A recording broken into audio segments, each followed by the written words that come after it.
This is indeed a disturbing universe. Hello, greetings, and welcome. Welcome to the Stereo 999 YouTube channel. I am your host, the artist formerly known as Stereo Steve. And I realize it's just a form of procrastination. And what I really need to do is put back all of these records that I've pulled off of my shelves to talk about over the last few months. And so long story short, I have limited shelf space. A bunch just on the floor that aren't really gonna fit back up on the shelves. So what I'm gonna do is, as I reorganize in alphabetical reverse order from Z down to A, I am going to pick records from each letter each week and talk about them, starting with Z and starting with the rock section, because I do have other sections for other categories. And that'll keep me busy for a while, and that'll get me organized in my records. So that'll kill two birds with one stone. This is www. Huh?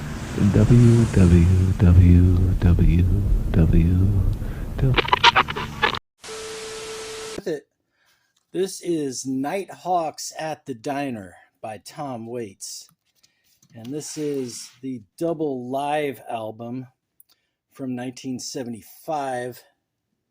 And I believe this was the first Tom Waits I ever heard. Somebody put the opening, the Emotional Weather Report, the first track on here, on a mixtape that they sent me from back in the 80s. And I dug it. I mean, I'd kind of heard of him. I kind of read about him, but I didn't really know his stuff. But yeah, this one's pretty cool. All right. So next, The Who, another prominent W artist. And I was kind of thinking a lot of Who records. Kind of hard to pick one to talk about. But I picked something kind of obscure. This is The Who Rarities, Volume 2, 1970 to 73. Came out on the Polydor label.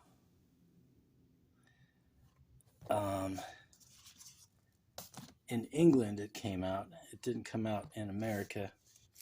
But this is a pretty cool record. There's a few well-known songs such as Join Together and Relay and Water.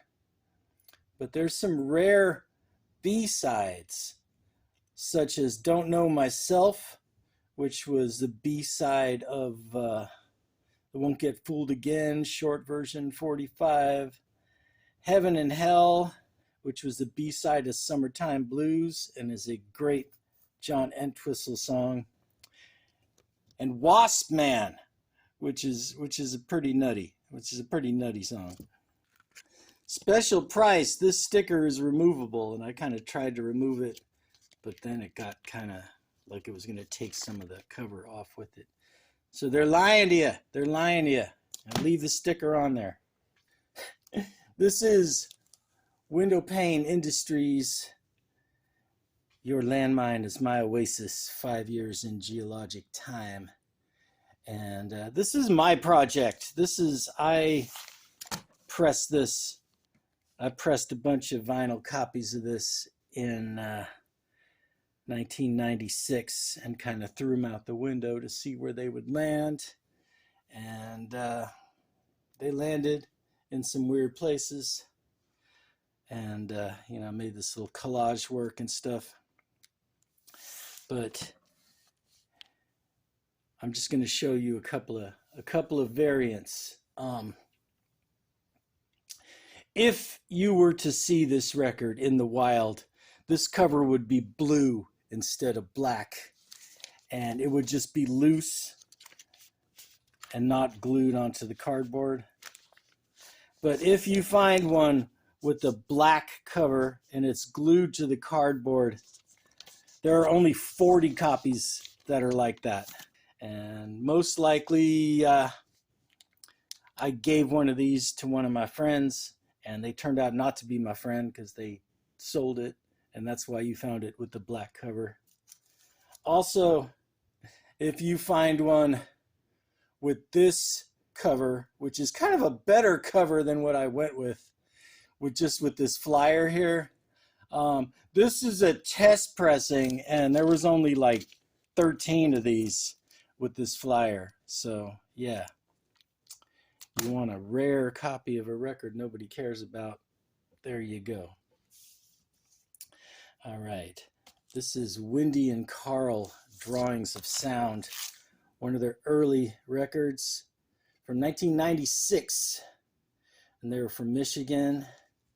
This is number 79 of 600, and this is just some lovely, ethereal, trippy music with distorted guitars and whispered vocals, and yeah, just very contemplative, mellow stuff. Nice purple vinyl pressing. All right. And the next record, this is one somebody mentioned in the comments several videos ago. This is the Wipers, Youth of America. And this is the original cover. You know, most of the American pressings of this you see have that black cover with the picture of the band. But this is a German pressing on the Backbone label with this cover. I think they wanted this cover, and then it was rejected by the label.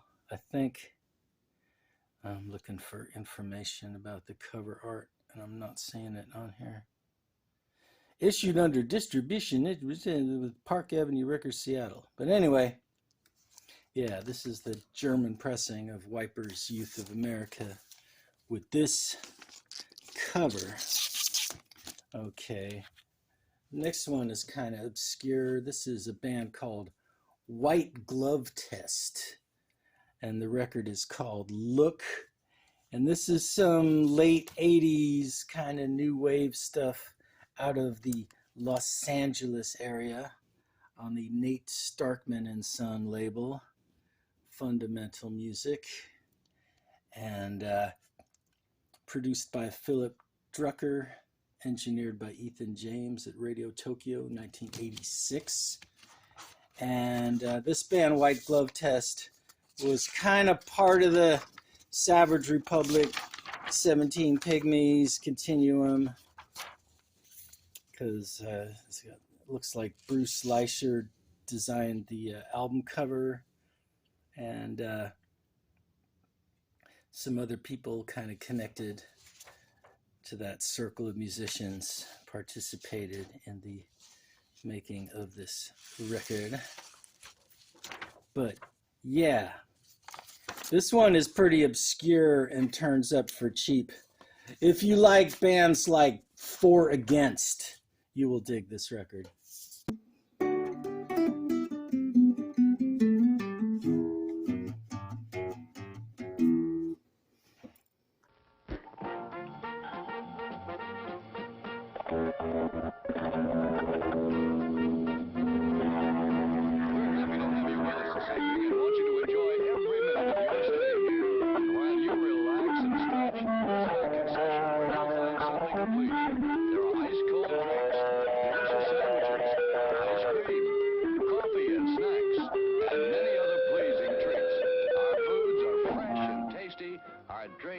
Satisfying and refreshing.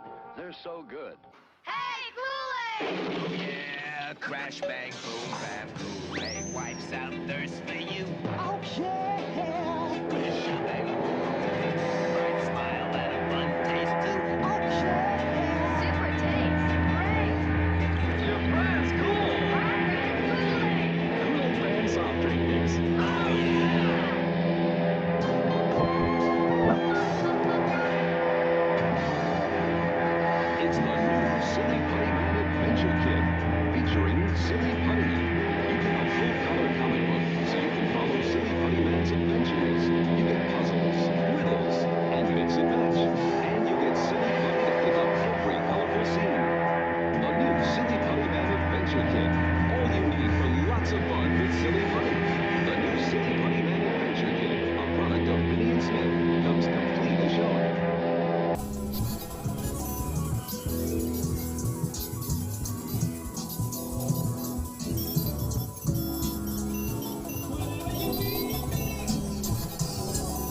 Hey, how's it going? I'm just dropping in here before we get back to the letter W to talk about a couple of musicians who have passed on over the course of the last week and do a little bit of a memorial segment. First one I want to talk about is Erkin Koray, who is one of the founding fathers of Anatolian rock, Turkish psych, and he was born in 1941 in Istanbul, and his guitar playing and singing were one of the driving forces of Turkish psych rock. This is his album Electronic Turkular from 1974. It's got a nice gatefold here. Also have that on CD.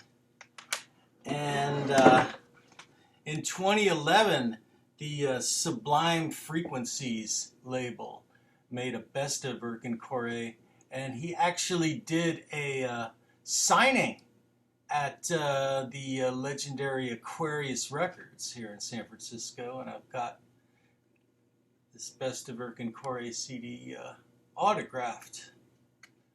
So yeah, great stuff. Great stuff. If you like Turkish psych at all, Erkin Koray, dig into his music. Another one that kind of enjoyed a resurgence in his career later on was Sixto Rodriguez. This is his album Cold Fact, and there's a documentary film, Searching for Sugar Man. Pretty interesting story. It's the movie doesn't quite tell you everything, but it's pretty much someone in South Africa, where he had his largest fan base, trying to find him because he was considered a mysterious figure. But he did have a good career in Australia in the 80s. He was originally from Detroit, and he was one of those artists that was popular in other countries, but not so much in the US, and there could be a number of reasons for that. One could be Sussex Buddha Records label going out of business, but his albums on A&M in other countries. It could be because he was a politically active Mexican American. It could be a lot of different reasons, but Cold Fact. This is a wonderful record. He was like a Latino Bob Dylan, and very nice production on this album. I mean, Sussex label was the home of Bill Withers and Dennis Coffey, the guitarist, and this glossy cover tells me that this is a reissue. But I do have an original copy of his second album, Coming from Reality, and this is kind of cool little packaging here.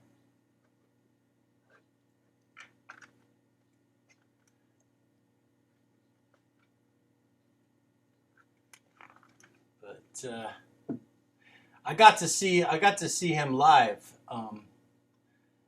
sometime around 2010, I think, when they were reissuing his album, and he did a little tour. But yeah, great stuff. Rest in peace, Rodriguez. Of course, the big name that we lost was Robbie Robertson from the band. And I like the band. I have a couple of records by the band. Full disclosure, around late 2000s, early 2010s, there was a swarm of extremely irritating bearded hipsters who were fans, who were like cancer on the scene here. But that's a whole nother story. But I've always liked this record. This is their second album, self-titled, has Up on Cripple Creek and Across the Great Divide. The original Night They Drove Old Dixie Down, which Joan Baez's version was what was played on the radio the most. And I've always preferred this record to Songs from the Big Pink, because that record's kind of depressing and I've heard The Weight too many times. I mean, I would if I had to, you know, I've probably heard that more times than I've heard Freebird and you know, that cringy orgy scene in The Big Chill. But I will say this, The Last Waltz, if you like rock concert, rockumentary type films, The Last Waltz is essential viewing. Filmed in San Francisco, directed by Martin Scorsese. Everyone from Muddy Waters to Neil Young to Neil Diamond getting up on stage with them. And yeah, so that's about it. We're going to get back to our scheduled program now. And here it is again, Wire. And again, a lot of Wire stuff. And I thought I'd pick one a little off the beaten track.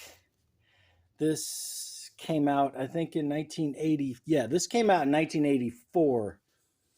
And it was kind of during that period when Wire was kind of broken up and they were all doing solo stuff. And this is a collection of their early work, starting with their a couple of live cuts, Pink Flag through 154, with some B-sides and some singles that weren't on the albums like Dot Dash and the longer version of Outdoor Miner from the 45 that had the piano solo. And yeah, so this, there were other Best of Wire collections to come out, but this one's just kind of came and went in the mid 80s. Okay, what's another WWW band? Wishbone Ash.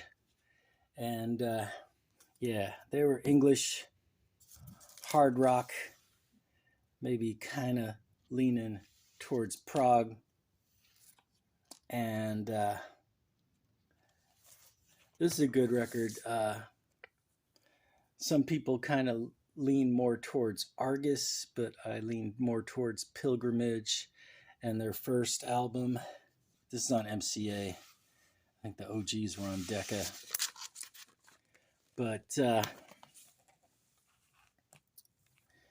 this first track, a lot of people who dig this album really love this first track called Was Dis, which is an instrumental, and it is a cover of a song by the great jazz organist Jack McDuff, Brother Jack McDuff.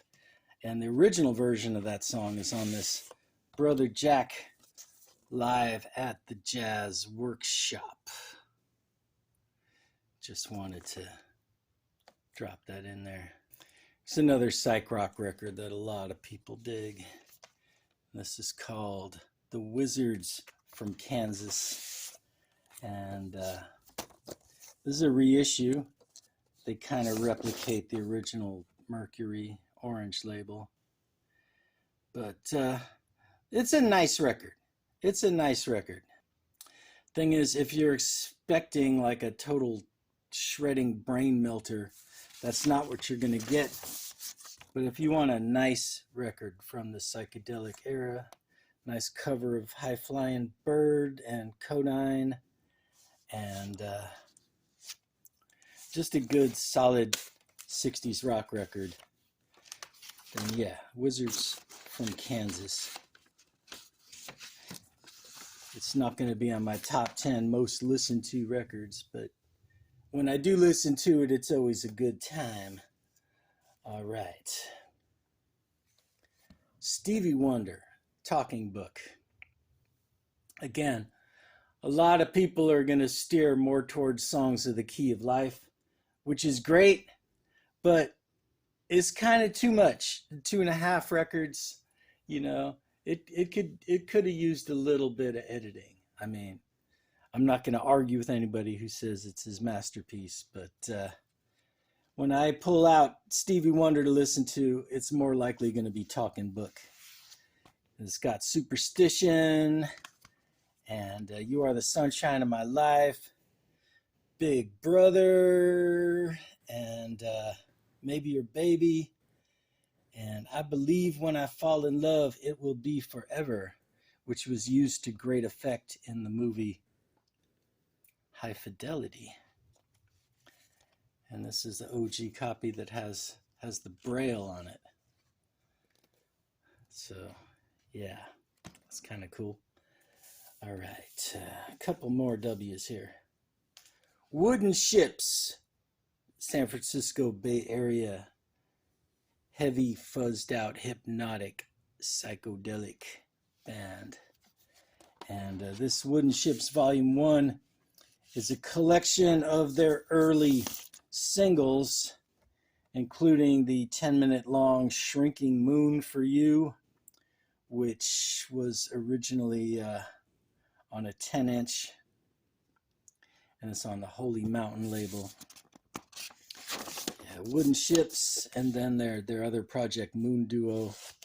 If you've never heard of them, and you like that stony, hypnotic,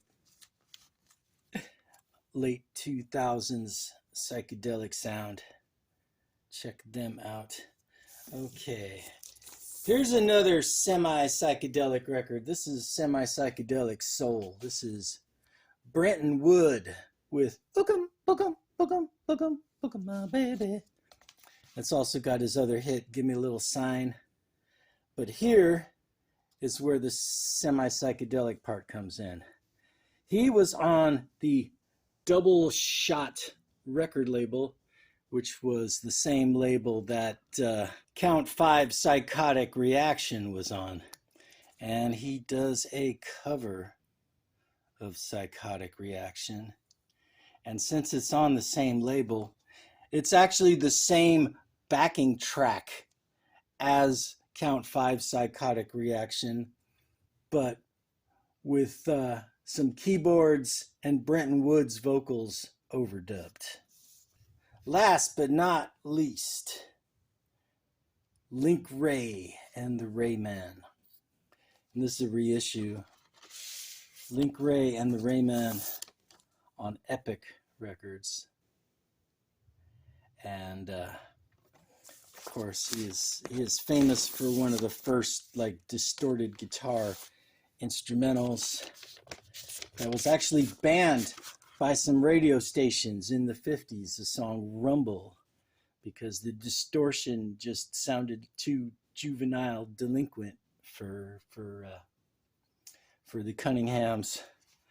But on this record, which I think is like maybe from 1960 or something, there is a sequel. There's a sequel to Rumble, Ramble. So, yeah. It's Rumble Part 2 called Ramble. But yeah, any early Link Wray record is going to be a good time. Okay then, that's my video. Thanks for watching. Like, subscribe, leave a comment, and Don't hear anything, huh? What's the matter with your set? Something's wrong with your set if you can't hear 1 million cycles.